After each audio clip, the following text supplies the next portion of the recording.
Boker Tov. Une belle et bonne journée, Bezrat Hashem. Avant de commencer, messieurs, Bamash, essayons, alors vous le faites, je sais que vous le faites, mais c'est bien de le rappeler encore une fois, essayons dans notre filote de redoubler, de quadrupler, je vais le doubler, je vais le tripler, d'accord? De quadrupler des efforts dans notre filote pour que Bezrat Hashem, tous nos shavim, tous nos otages rentrent en bonne santé, Bezrat Hashem, avant Hanouka. Il faut redoubler de prières.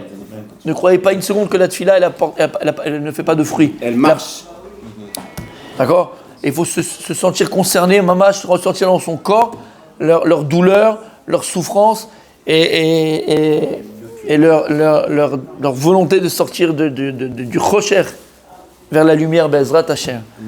Qu'on puisse les accueillir avant Hanouka, Bezrat Hashem, en bonne santé, tous. Alors continue, messieurs. Et il dit Chovot Alvavot, Akdama Shlishit. Alors, troisième chose, messieurs, Shiftach al Elokav Levado. Alors là, c'est très important, on en a parlé déjà plusieurs fois, mais là, il le dit clairement. Bitachon B'Hashem, la confiance que tu dois avoir à Hashem, tu dois avoir confiance uniquement en Akadosh Baruch Hu. Uniquement en Akadosh Baruch Hu. Badvarim shu chayav liftoach alav. Val yeshatef elav acher. Et tu ne dois pas associer à lui autre chose ou quelqu'un d'autre. La seule confiance que tu dois placer sans Akadosh Baruch Hu, c'est en Hashem. La seule confiance. Et en fait, c'est ça. Vous savez, on n'est pas à Purim, on est à Hanouka. Et ça serait plus. Vers Purim, on avait fait le cours déjà, mais c'est pas grave, c'est toute l'année en vérité. C'est exactement ce que veut faire le Yetzer Hara. Le mauvais penchant, le Yetzer Hara. Le Satan, le Yetzer Hara, il veut transformer le Shema Israël, Hashem Elokeinu, Hashem Echad, en Hashem Acher. Dieu est un, Hashem Echad, en Hashem Acher.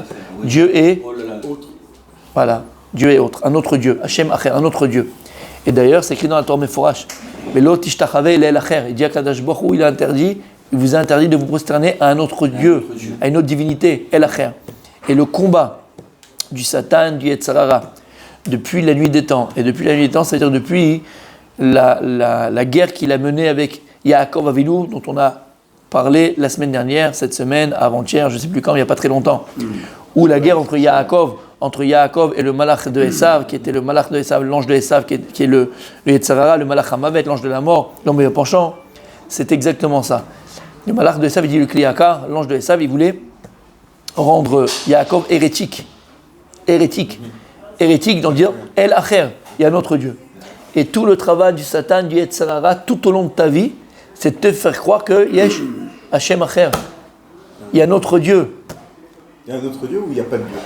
Il y a un autre Dieu, c'est un autre, il n'existe pas celui-là, il y a un autre Dieu de Tzadik, El Acher. Ou bien, comme on vient de dire, ok, il y a Dieu, mais il y a encore d'autres qui peuvent m'aider. T'as compris? Au début, il a fait le travail de la création, maintenant c'est géré par d'autres. Ouais, plus que ça. El Acher, c'est pas il a fait. C'est pas qu'il a fait. On va encore plus loin que ça. El Acher, c'est un autre Dieu. C'est pas celui que tu crois. Et depuis 2000 ans, en Israël, c'est sur ça qu'on l'a persécuté, le peuple juif. Sur El Acher, les musulmans, ou que ce soit les chrétiens, d'accord? Les guerres des croisades sont deux religions qui sont prosélytes. Sont deux religions prosélytes. C'est quoi prosélyte? C'est-à-dire qu'ils vont chercher à les convertir les autres. Mais si tu es sûr de toi, si tu sais que tu dis la vérité, tu n'as pas besoin d'obliger les autres à cette vérité-là, puisqu'elle est vraie, la vérité elle est vraie. Mais lorsque tu as... Comment? En plus avec des guerres. Ce que je veux dire, les croisades, les bûchers, les tortures, d'accord? Pourquoi? Pour que tu prennes leur Dieu à eux. Pour que tu acceptes leur religion et leur Dieu à eux. Et si c'est vrai, tu n'as pas besoin de torturer, tu n'as pas besoin de prouver, tu n'as pas besoin de le émettre. Quand je sais que c'est vrai, tu peux... Comme on dit, vous savez, comment on appelle ça? Quand le chien aboie, la caravane passe. Oh, vas-y, dis ce que tu veux. Tu vas me dire que l'oiseau, fais ce que tu veux de ta vie, quoi. Je sais la vérité. Animakir. J'ai pas besoin ni de me battre, j'ai pas besoin de ça. Et je cherche même pas à. Et en fait, toute la guerre du Satan, du Yetzirah, comme j'ai dit, c'est quoi? Transformer le Echad en Acher. Et c'est là toute la subtilité. Parce qu'en vérité,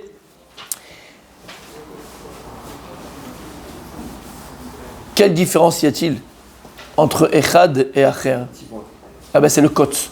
Kutso Shel Yud. Echad, ça s'écrit Aleph, Chet, Dalet. Et Acher, Aleph, Chet, Resh. Comment tu transformes un Dalet en Resh? Parce que le Dalet, il y a une petite boucle au bout. Quand elle a une petite boucle, le Kotz du Dalet, ça fait Acher. Ça veut dire ce petit bout là qui sort du Dalet, si tu l'enlèves, si tu l'effaces, alors ça fait Acher. Shamata. Et c'est sur ce petit bout là, sur ce petit Kotz chez Yud, ce petit Kotz qui est au-dessus là, qu'Am Israël et le peuple juif a été capable de donner sa vie pour Akadosh Baruch Hu. À mourir en tant que juif, en prononçant Shema Israël, Hashem Elokeinu, Hashem Echad, aller au bûcher, pour ne pas transformer. C'est rien. Qu'est-ce que c'est? Parce qu'en réalité, la limite. C'est la Orla, non? La limite. C'est la Orla. Non. La limite. Non. La limite entre le Dalet et le Resh, elle est très très très fine. On peut vite tomber de Echad en Acher. Shamata. Et c'est. Ça veut pas dire aussi qu'on a une religion de détail, justement, comme Ekev, la paracha d'Ekev, c'est-à-dire que c'est dans les détails qu'on fonde la religion. Bien sûr, c'est exactement ce que je viens de dire. C'est tout petit. Tout petit. Sur ce petit là, ce petite boucle qui sort du Resh, du Dalet, sur ça, Israël est capable de se donner la vie pour Kadosh Baruch Hu. C'est l'histoire qu'on avait racontée 1000 fois, 1 milliard de fois. Ça fait que 2 milliards maintenant de fois. Mais c'est une histoire qui est tellement belle, je vais raconter 1000 fois. L'histoire du Baal Shem Tov avec ses Talmidim, vous vous rappelez?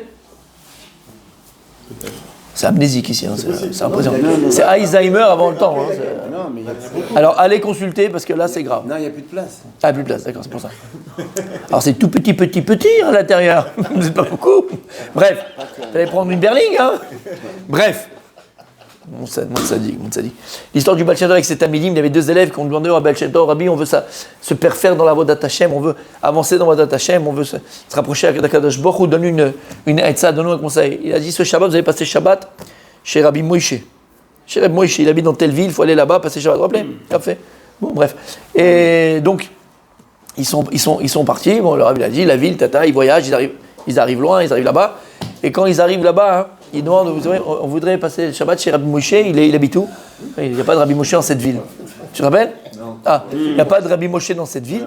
Donc ils cherchent. Les gens disent, il n'y a pas. Ils disent, mais attends, on est à bientôt Shabbat. Comment on va faire? Qu'est-ce qu'on va devenir? Et puis ils arrêtent un type dans la rue, ils disent, écoute, il n'y a pas un rabbi qui s'appelle Moshe, Mouchou. Tiens, Moshiko. Il dit, c'est qui Mishouki? Il dit, c'est la calèche de la ville, quoi. C'est lui qui fait le taxi de la ville. Et bon, mais il habite là-bas, au fond de la ville. Allez là-bas, mais c'est pas Rabbi, hein, je vous le dis tout de suite. Ils sont contents parce que c'est pas Rabbi, donc il est Tzadik Nistar, c'est une grande star.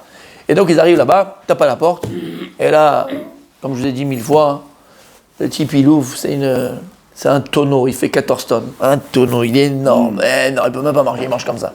Un tonneau. Bref, ils voient ça, ils sont d'abord impressionnés parce que c'est pas énorme, quoi, énorme. Je dis bonjour, Rabbi Moshe. Il dit ah non, Moshiko, rentrez, tout ça. Peut-être Shabbat chez toi, il est étonné. Il dit ouais, bon, Arnasatorim, la malo, rentrez. Il rentre et tout. Bon, ils disent là, la vérité, vu le gabarit, c'est pas un Tzadik Nistar, c'est la météorite mystère. Tu vois ce que je veux dire? C'est vraiment là, on voit rien, mais bon. Comment on se prépare pour Shabbat? Tac, ils vont aller à la synagogue. Lui, Meshkin, il ne peut même pas marcher pratiquement, tu imagines le gabarit. D'accord? Il a vu la synagogue, lui, il est assis comme ça, il ne prend pas de sidour, rien du tout. Il voit, il ne prononce rien.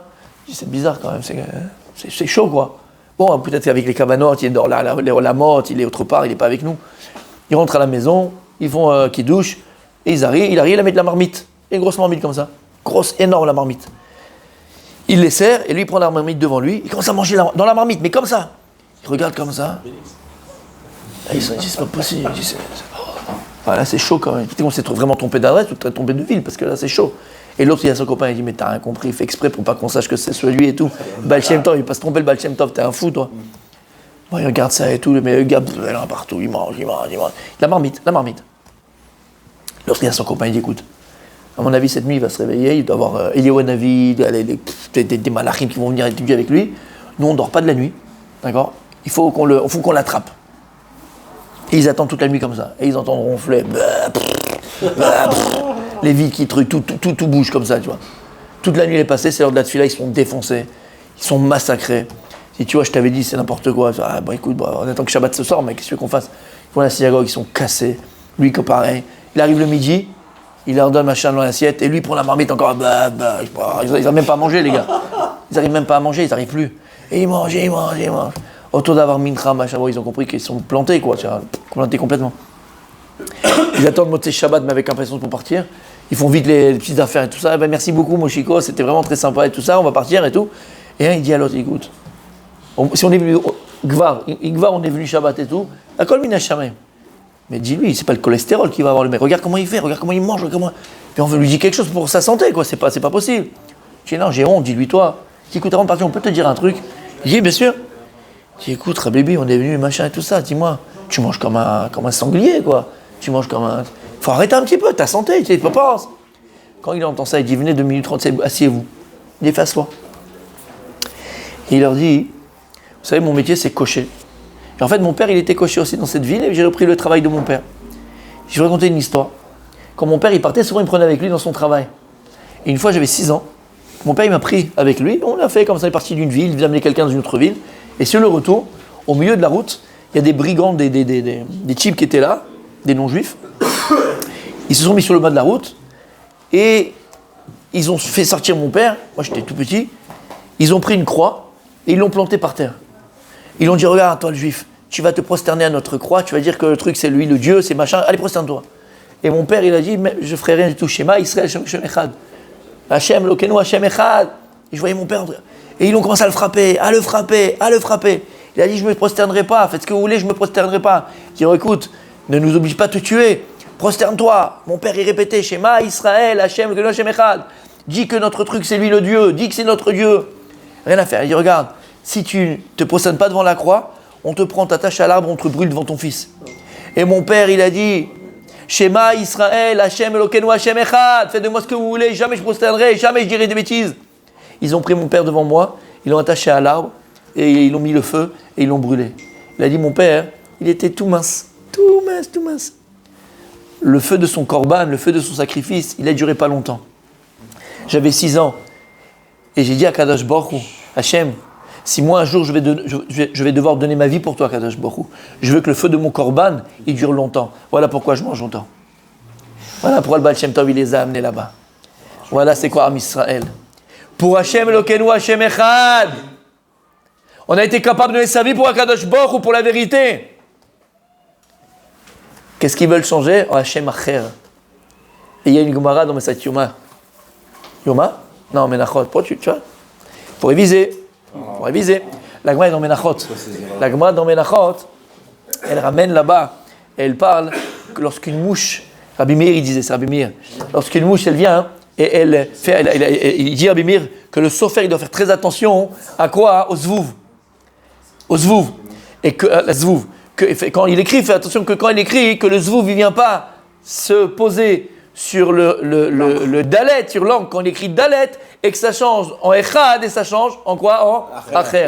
Ça c'est le pshat, comme ça il dit Rabbi Meir, il était lui-même sofer Rabbi Meir. Et en fait c'est quoi le zvouv?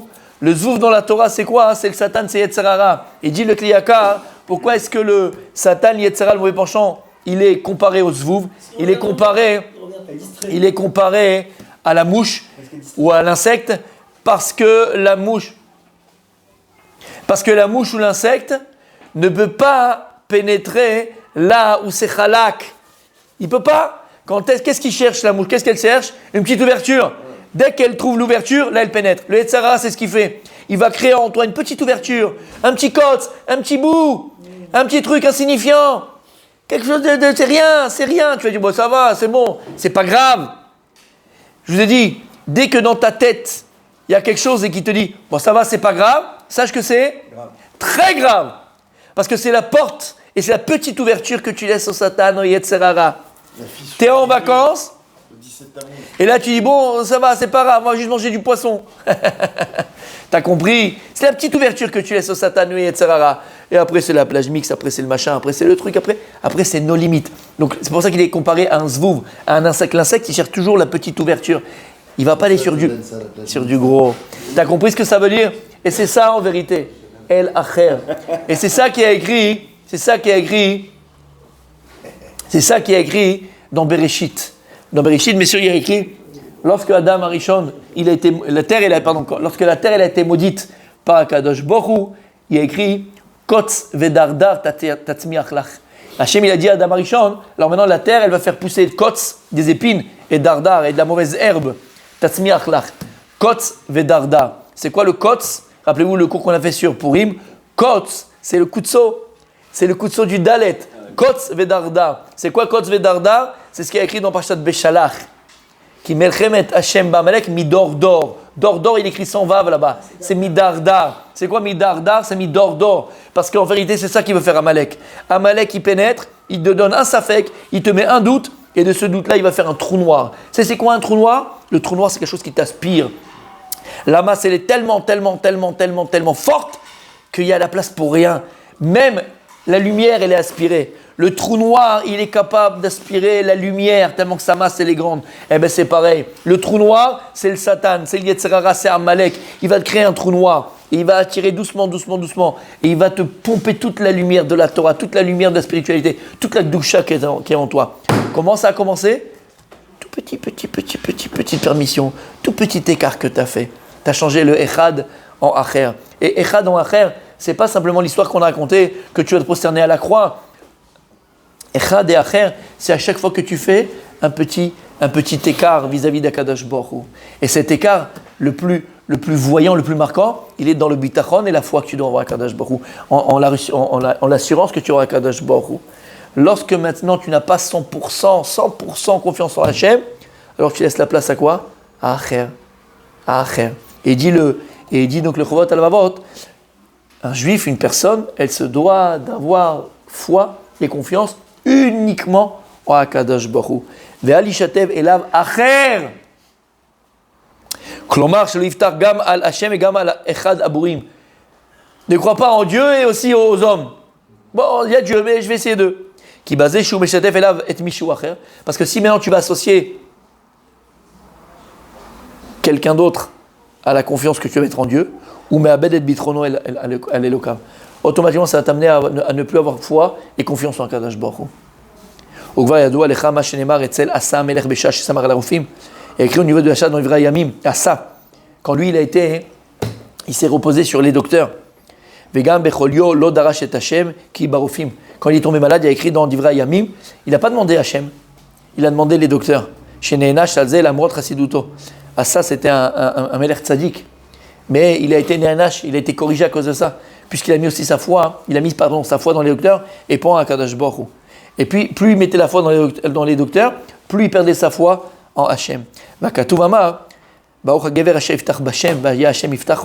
Heureux l'homme qui place sa confiance en Dieu. Et à ce moment-là, uniquement Akadosh Baruch Hu, alors, ça sera Miftacho, ça sera sa source de confiance. Et si tu mets ta foi entre les mains de Bassar Vadam, de chair et de sang, Akadosh Baruch Hu te dit, t'as pas besoin de moi, mon fils. Yosef, t'as pas besoin de moi, tu crois en maître et chanson? Vas-y, débrouille-toi avec lui. T'as pas besoin de moi. Mais d'abord, il y a deux chez Mishu memane shne memunim o yoter le malé et tafkido az en le minui ze erech. Parce qu'en vérité, quand pour la même chose, tu vas dire à 8 personnes différentes de faire la même chose, d'accord? Tu vas le nommer pour une mission, d'accord? Et si c'est pour la même mission, ben en vérité, c'est que tu as confiance en personne et qu'au moins il y en a un qui va réussir. Mais c'est pas que tu fais avec Akadosh Baruch Hu. Si tu dis Hachem, et bon, il y a les autres. En vérité, tu n'as pas confiance du tout en Akadosh Baruch Hu, Habibi. Si tu as besoin de 8 personnes pour faire ce que tu as besoin de faire, c'est que tu n'as pas confiance. Quand tu dis, Rabbi Michael, j'ai une mission pour toi, tu vas devoir aller faire machin, tout ça, c'est que j'ai confiance en toi, je sais que tu vas réussir. Ben, l'Avdi, c'est pareil. Si je mets ma confiance uniquement à Akadosh Baruch Hu, c'est là que j'ai confiance en lui véritablement. Mais si je mets Akadosh Baruch Hu et puis des autres, bon, parce qu'en fait, je ne suis pas sûr que ça va marcher avec l'âge. J'ai aussi le plan B. Mais Kol Sheken, chez Michou Botach, Gam al Elohim et Gam al Zulato, chez Bitrono Yehares. Donc si tu crois au Dieu et tu crois aussi aux hommes, c'est sûr que la confiance que tu mets en Akadosh Baruch Hu, elle va disparaître. Regarde ce qu'il dit le ici le Rav. Et puisque toi, tu as fait la bêtise de mettre ta confiance en Dieu, mais aussi aux hommes, alors c'est la raison pour laquelle tu verras que ça n'arrivera pas ce que tu avais besoin. Ça n'arrivera pas. C'est la raison. Comme chez Katouv, Aruch Agever Hasheftach Ba'adam. Il y a écrit dans Irmia, il dit le prophète Jérémie, Comprends ce qu'il dit le prophète Jérémie, mon tzaddik? Arour agever asher iftach badam. Maudit la personne qui met sa confiance aux hommes. Vesam basar zro min Hashem yasur libo. Et de Dieu, il a détourné son cœur. Maudit cette personne-là. En réalité, pourquoi? C'est pas qu'il le maudit, c'est que si maintenant toi, tu enlèves ta confiance de Dieu et tu mets ta confiance uniquement dans les hommes, ben à ce moment-là, tu te maudis tout seul. Parce que qu'est-ce que tu crois aux hommes? L'homme, il est limité. L'homme, il a l'oubli. L'homme, il a sa propre volonté. L'homme, il a son libre arbitre. S'il veut, il veut. S'il veut pas, il veut pas. S'il oublie, il oublie. Qu'est-ce que tu fais, Habibi? Donc, la seule chose que tu dois faire, c'est quoi, mon Rabbi Michael? T'en remettre à Hachem à 100%. Il a tout dit.